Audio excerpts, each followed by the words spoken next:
Welcome to the Cheer Athlete. Today we're going to talk about my experience at the ECE Showcase held in Providence this past weekend in the beginning of December of 2023. I've got some notes here. I tend to take notes on my envelopes, so very formal, but I'm going to intersperse some videos that I took when I was at the showcase. They are just my thoughts, and there's no video of the teams competing, but because it was my first showcase, I wanted to kind of share that experience, and so I will intersperse them in the video aspect of this. Some of the audio is not so great, but you'll get to hear that if you are.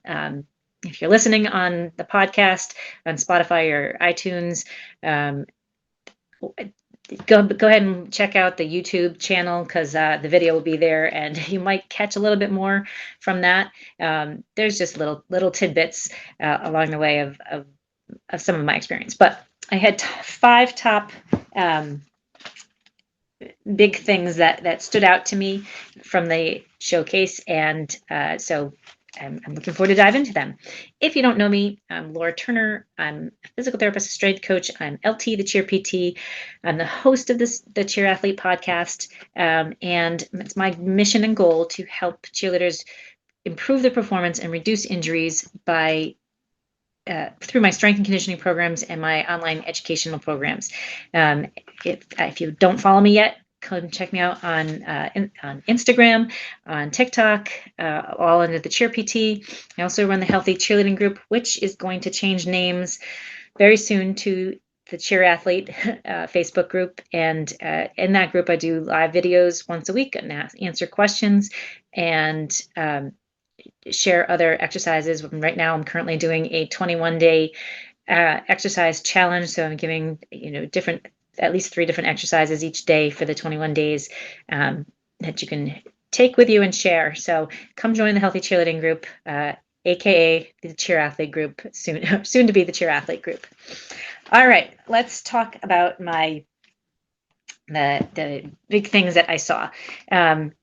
First off, as I was walking in, this is a big deal. So ECE has I think 6 gyms in the Northeast area between Connecticut, New Hampshire, and Massachusetts, and I think Rhode Island as well. But so 6 different gyms, and they all converged into this showcase. And I arrived about an hour before. I was there about half an hour before the doors were set to open, and the line was already down the building. It just shows the commitment to the sport. It shows the commitment that the parents have to their athletes, how excited their athletes are to be there. So the doors were opening at 11:15, but the competition didn't actually start until 12:45, I think. So it was a whole hour and a half early that they were there and lining up. When I first got into my space, they were setting up for the swag booth, basically. And as soon as those doors opened, there was a beeline, and they had a line probably for the first 3 hours, and then I think they sold out. It was amazing to me to see the how proud these kids are of their gym, of how they want to display, with their hoodies and their sweatpants or their pajama bottoms, and their t-shirts, and all the cheer dads had a lot of gear on. It was amazing, and I think that's a big testament that how cheerleading can bring together a community to really instill pride in your team and a belief in the program, and that you want to be there and you want to spend an entire Sunday at a cheer event. So I think that was one of the biggest things that stuck out, and that hit me right as I came out of the car. So this is my first. We'll talk. I'm going to insert a video here. about when I first arrived and how I was getting there, and then a little bit about walking into the event and seeing all the people there. Welcome to the Cheer Athlete. Today we're coming to you live from the ECE showcase, and this is my first showcase, and so I'm excited to share some of what I see. I'm having a table here today, and I hope to talk to a lot of great athletes and parents and coaches. Anyways, we're going to do this in pieces today, so we'll see you inside the showcase. Oh my goodness, people are lining up outside the door already, and the doors don't even open for another 45 minutes. The calm before the storm. Once we got inside, I got set up. It was a little bit of calm right before the storm. The cheerleaders and the parents weren't coming in yet, and it was like just the backdrop was really amazing. They had a little photo section set up. I think that the event was extremely well done. It flowed. They built it. It lived up to its name. I don't know what I was expecting, because I've been to cheer competitions before, and they're exciting too. But I think the backdrop, the banners, everybody being there, it wasn't a competition, so there wasn't the pressure of competing and the anxiety that comes with that. It was just a very exciting and positive time, and a celebration of the athletes that were there. At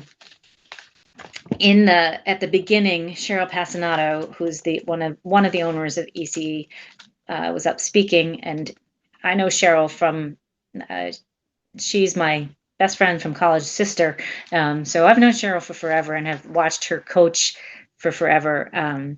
Back when she was at Medford, and we used to go from Northeastern, we'd go and do clinics with them and do some stunt clinics, and just watched how she grew Medford and then developed into East Elite and then ECE. So I've respected and admired Cheryl for forever. And she got up and spoke, and she was very genuine in her praise for her staff, for the athletes that were there, for the parents and the booster club that was doing all the work. And the statement that she made that really stood out to me was, please cheer for your athletes. This was a showcase. They weren't there to compete. Some routines were just coming together, and some were going full out. And there were some mishaps. But you can cheer, give them the praise that they deserve, and that ugh, what did you do? There's no place for that, because sometimes mistakes happen, and sometimes things aren't ready and they just don't go. To my knowledge, there was no injuries that happened, and so that's my jam, right? And I think that was amazing. But cheer for the athletes. And Cheryl made a big point of saying this, and I think that was give her a lot of kudos, because we sometimes forget that the athletes, you're human, and how it feels to come down. And you can analyze and assess and what do you need to do different, but we can do that in a positive vibe as well. So kudos. I think that was a big one big thing that really stood out to me at that Cheryl presented at the beginning.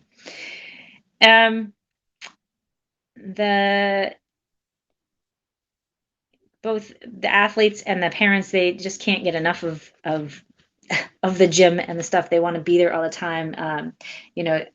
Watching them kind of corral together, how the little kids looked up to the older kids. There was one little girl who kept running over and this is my favorite team, I want to go see them.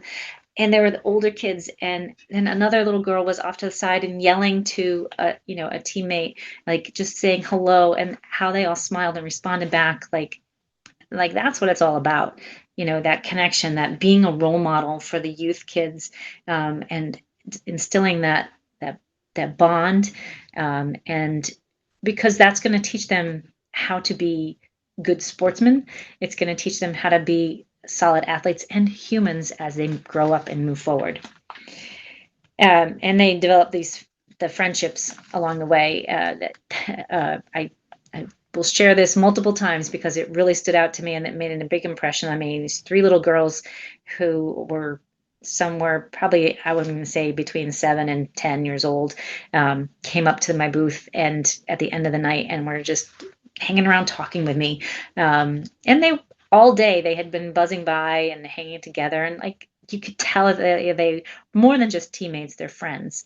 And they kind of rolled off each other, and it was really fun to watch. And so the friendships that develop through these programs, and maybe some of them aren't all from the same town. I know these kids travel big distances to go perform and compete at the different gyms, and they're making connections throughout the state or throughout multiple states. And I think that those will last forever. That's my biggest connection when I was cheering, is the connections I had to my teammates and the people I met along the way.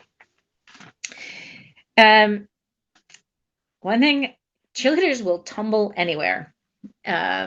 This is a clip I'm going to put in, and two. One thing I'm seeing all over the place is kids will tumble anywhere. Cartwheels, round-offs, they're all happening everywhere. The thing that's important, I think, to teach your athletes is to make sure that they know what their surroundings are, because in a busy area, it could be dangerous if you pull a cartwheel and someone's right behind you. So make sure you watch out where you're going. One of the biggest reasons for injuries in cheerleading is not paying attention. That's what we found in my research project, and that's definitely one that's easy, sort of, to reduce injuries by doing. Just being aware of your surroundings, know where the edge of the mat is, know where you're at when you're tumbling, when you're stunting, etc. I think you see it all the time. We used to go stunt in the airport, and we were always stunting in a pool. Kids are doing round-offs and cartwheels and back walkovers in the middle of the track all over. And, I think it's excellent because they're just moving and they're taking their bodies and they're not just sitting still. And I think that's awesome. And remind your kids to just be aware of their surroundings. Make sure they know if there's somebody behind them, because nobody got hurt, and it wasn't a thing. It just stood. Like, one piece of my research that I did back in 2016 was one of the biggest risks of injuries for cheerleaders was just kind of not really knowing where you were at, and a mishap. And so, if you're going to do a cartwheel, make sure somebody's not directly behind you that you could clock in the face. And if you're doing a walkover, that nobody's in front of you that you're going to come over and clock in the face. Most injuries will happen when you're not paying attention and not aware of your surroundings. So that's the easiest and sometimes the hardest piece of preventing an injury. Just be aware of your surroundings, know where you're at, know what's going to take you, what's going to be the safest route for you to do, and then go for it, because movement is good movement. When I was in first grade, I was doing cartwheels at recess, and it had rained. It wasn't raining currently, but it had rained, and wasn't paying attention to the surface I was on, and I slipped and I broke my collarbone for the first time out of 3. Wasn't fun.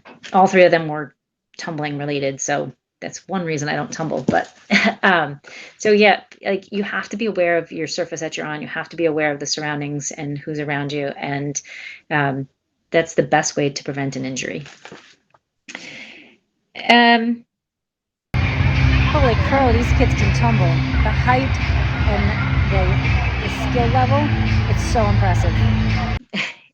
Man, I was very, they are throwing, the skills that the athletes are doing these days is just amazing. And we just keep growing and getting more advanced. And kudos to all of you athletes for the work that you put in, for the power and the height of your jumps and your tumbling.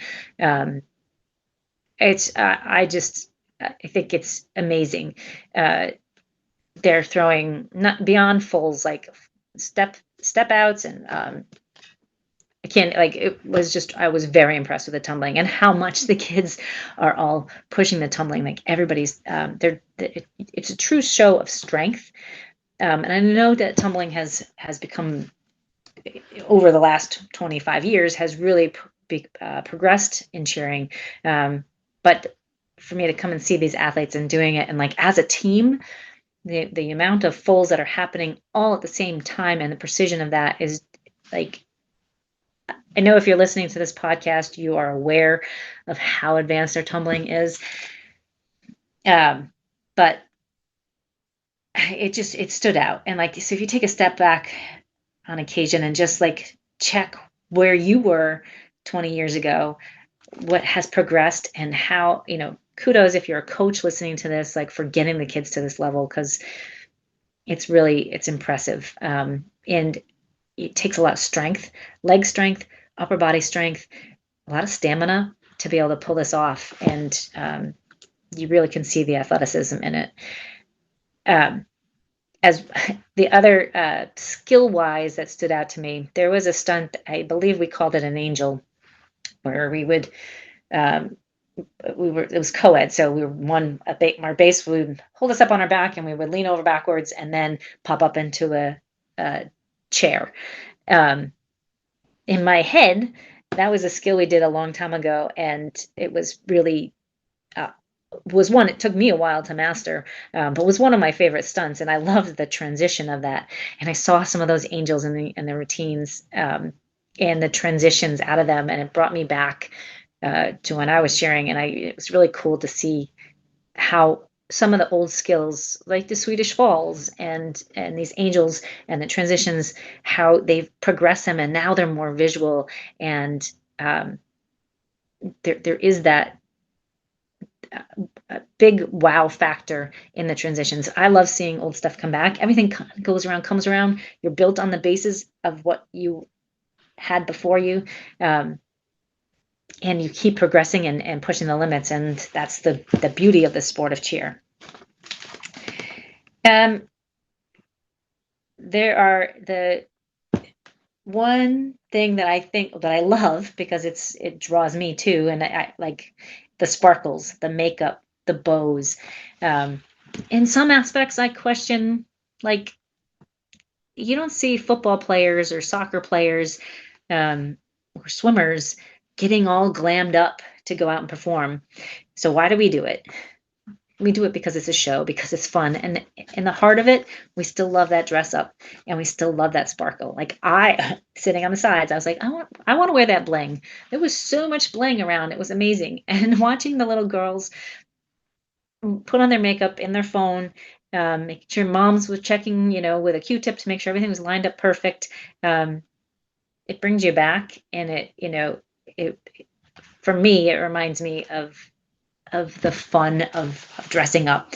And I never was into bows, and I think they're really cool. You guys can pull them off. I never thought I could. But they're, as a sport, I think we could get away from the bling. But as a girl who loves dressing up and putting on the bling and the sparkle, it's really fun to see. And like, I think that the uniforms are really cool. I do think that the uniforms are much more athletic. There's a lot more shorts. They're not, they allow you to move. And I think that's a huge step in the right direction. Cheryl and I joked about saddle shoes when we were back cheering, and, it's definitely come a long way, and it's definitely a lot more athletic since then. And then my last big takeaway is long days. You guys, you are in, like, I used to think high school competitions were long. That would be like 3-4 hours maybe. The kids were there at noon. They were there. I got there at 10:45. So they were there at 10:45, probably before that, 10:30. And we didn't leave until about 6. That's a long day. It's a long day for little kids to, have to pay attention, to be present. The littles were competing early, but they stayed to watch everybody through the end. Maybe they had siblings on older teams. The parents, you guys, I think it's exhausting. And I also think it's amazing for the commitment that you put into this, the time that you do, the energy, for there still to be excitement at the end of the day. And for the amount of crowd that was still there at the end of the event after a good 6 hours of competition was just incredible. It's a testament to how passionate we are about our sport and how we want to continue to cheer on our athletes. So if you're listening to this for the first time, thank you for listening. If you came up to see me at the Cheer Athlete booth and the Move Better booth, because Move Better is my physical therapy and fitness company in which I do online personal training, but I was really trying to, I wanted to bring awareness to the Cheer Athlete podcast because I want more people to listen. So please share this if you know someone. But I enjoyed meeting all of you. I love it's fun to be out in the thick of it again and be able to have conversations. And I look forward to doing that again. Some of the little girls asked if I would be there next year. And if I have the opportunity, I absolutely will be. And I would love to be at any other events if you would, if you would like to have. I fully support you. It's exciting to me. I think you guys do an incredible job, and I appreciate all the work that you put in, and I'm pulling for you if you're transitioning now into or gearing up now for your competition season. Go crush it, have fun. Remember to enjoy the process along the way, because I know all the hard work that you put in, and take that excitement from Showcase and carry that forward with you through the end of the year. Thank you for listening today. I hope you have a wonderful week. I've got some good coaches coming up in the next 2 weeks, so definitely subscribe and follow so that you can catch them and hear some awesome information. If you are interested in my coaching programs at all, you can find them in the links below. Reach out if you have any questions. And I do personal training and injury prevention programs. So I'm not your skill coach. I very much admire the skill coaches that are out there, and I fully support them. But if you have any questions on anything, please let me know. And have a great week. Don't forget, when in doubt, breathe it out. Take life one step at a time. And as my friend Drew Kelleher said, you're responsible for your own vibes. Go get the day.